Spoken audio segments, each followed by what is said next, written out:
Good morning, everyone. I'm Sneha Susan Matthew, dietitian at NIMHANS, and I'm here to talk about nutrition in adulthood. During adulthood, adequate nutrition is essential to remain healthy and to ensure that the body functions properly.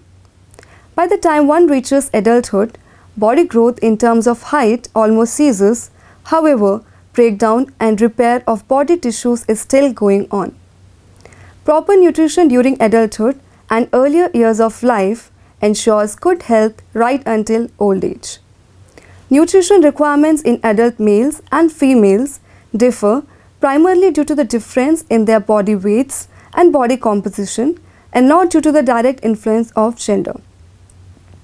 In case of women as compared to the males of the similar physical activity, energy, protein, vitamin B1, B2, B3, B9, magnesium, zinc, vitamin A, vitamin C requirements are lower, iron requirements are higher, while rest of the nutrients are almost similar. The energy input must be equal to the energy output in order to maintain the energy balance. In case of adults, body requires energy for three different activities. First is basal metabolic rate, that is, the metabolic activity of our internal organs like heart, lungs, liver, kidney, brain, etc., as well as the maintenance of the body temperature. Secondly, the body requires energy for regulatory thermogenesis. What is that? It is the body's metabolic response to the food ingested as well as the body's response to the stimuli such as cold, drugs, etc. Thirdly, the body requires energy for physical activity. The energy calculations are based on the ideal body weight. Following are the energy requirements for people with varying body weights and physical activities. As you can see here, for sedentary obese person, the energy requirements are 20 to 25 kilocalorie per kg ideal body weight per day. For a normal person, it is 30 kilocalorie per kg ideal body weight per day. And for an underweight person, it is 35 kilocalorie per kg ideal body weight per day. Ideal body weight are calculated on the basis of height in centimeters minus 100 in adult males and height in centimeters minus 105 in adult females. ICMR has recommended a protein requirement of 1 gram per kg ideal body weight per day for both the adult males and females. 30% of the total energy should come from fats. Saturated fatty acids should provide about 7% of the total fats. Monounsaturated fatty acids should provide about 10% of the total fats, and polyunsaturated fatty acids should provide about 7% of the total fats. Also, less than 10% of the total energy should come from simple sugars. On the other hand, dietary fibers, which are the indigestible components of plants, provide about 2 kilocalorie per gram. So, a total dietary intake of 40 gram of dietary fibers is recommended.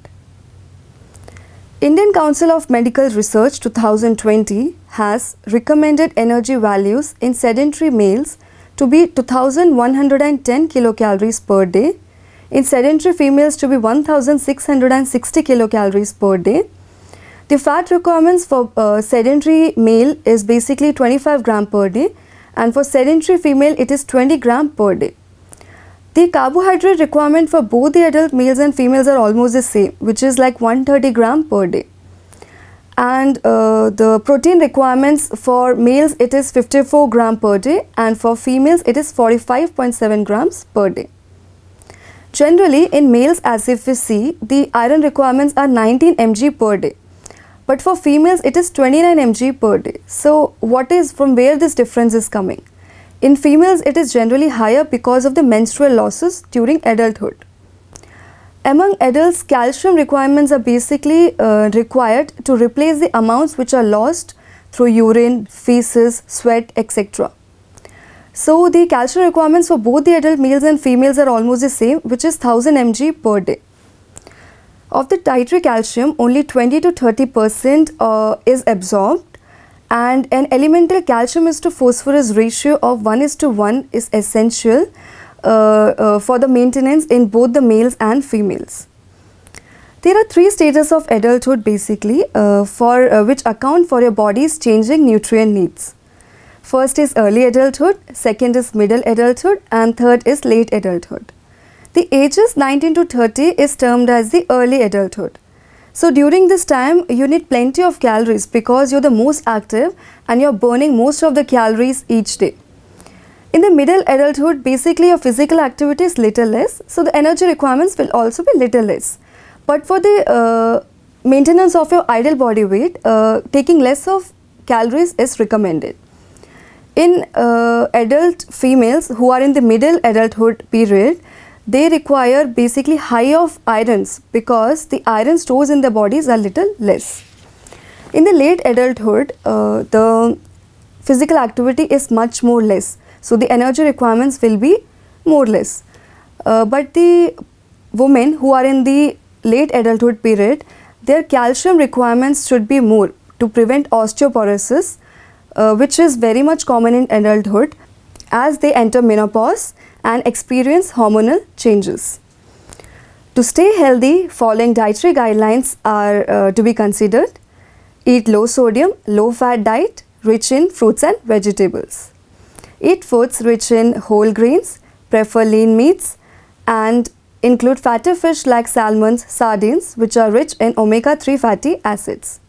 For being physically active and healthy, you require nutrient-dense, low-fat foods. To maintain health, productivity, and prevention of diet-related malnutrition or diet-related diseases, nutritionally adequate diet is required. During early adulthood, there are many changes that lead to the development of chronic diseases. Many of these changes can be accelerated or slowed down over the years, depending upon the genetic makeup of the individual, health of the gut, quality of the nutritional intake, and the function of the immune system. Prefer oils rich in PUFA such as canola, mustard oil, sunflower oil, saffron oil, rice bran oil, etc. to decrease the risk of atherosclerosis and hypertension during the middle or the old age group. Further, trans fats to be minimized, margarines to be avoided, ghee or butter to be minimized, but intake of the fried or the baked foods should be kept under check. A woman's nutritional needs change during menstruation, pregnancy, breastfeeding, and menopause. Your food choices help reduce PMS, combat stress, boost immunity, support breastfeeding, make pregnancy easier, and ease the symptoms of menopause.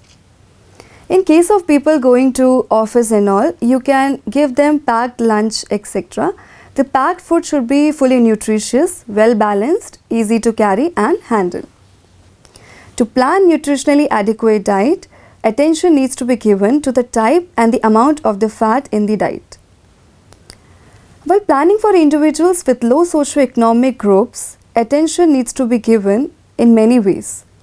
Milk and meat can be reduced, while cereals or pulse combinations should be used more. Pulses can be germinated in order to provide ascorbic acid, which is vitamin C, and to provide other vitamin B like vitamin B2, riboflavin. Oil and fat intake should be minimized, and instead of that, sugar or jaggery can be used. For upper socioeconomic group people, adequate amount of milk, meat, and fish can be incorporated. Fruit intake should be increased, and vegetables should be selected with wide varieties. For sedentary workers, energy needs are lower, so cereals, sugar, and fat intake should be reduced. For individuals with heavy activity, energy needs are higher, so more of the energy giving foods like cereals or pulses should be increased to a very large extent. The protein, vegetables and fruits can be kept normal only, and sugar and fat to be kept to a limited or to be they have to be increased to a limited extent. While planning for different individuals with different physical activity, total energy content of the diet needs to vary. However, requirements of most of the nutrients remain unchanged except some of the B group vitamins like vitamin B1, B2, B3 because they are linked to the energy metabolism of the body. I hope you will be following the following dietary guidelines. I conclude by saying that eat variety of foods to ensure balanced diet, avoid overeating to prevent obesity or overweight, exercise regularly and be physically active to maintain your ideal body weight, drink plenty of water, practice right cooking methods, and include variety of micronutrient rich foods like fruits, vegetables, etc. Thank you all.